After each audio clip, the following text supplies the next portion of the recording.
Earlier this year, Ann Saville's partner John was called to her hospital bedside in Leeds. He was told she had died. When you get news like that, you start kind of the grieving process, I suppose. It kicks in a bit, doesn't it? You know, things happen, thoughts go through your mind. But whatever thoughts were going through my mind certainly didn't prepare me for what actually happened when I arrived at the hospital.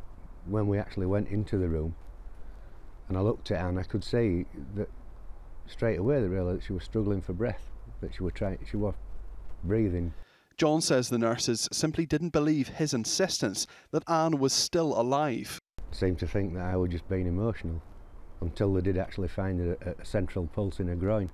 Ann Saville, in fact, lived for another 4 months before eventually dying in July. The Lazarus phenomenon is when a patient is thought to have died but hasn't. It happens only rarely. A typical doctor would never see it in his career, and since it was first described in the 70s, there have only been about 1 case per year described in medical literature.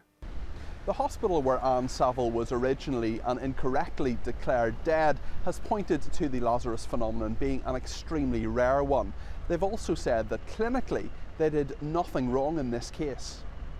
The hospital insisted while the clinical care we provided was appropriate, there are areas where the Trust needs to make improvements in our procedures following a cardiac arrest and how we communicate with families during and in the aftermath of such sudden and tragic events.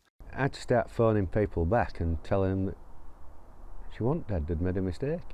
And obviously nobody could believe this. John says he wants to remember Anne's life, but the way he was told she had died is weighing heavily on his mind. Peter Cardwell, 5 News.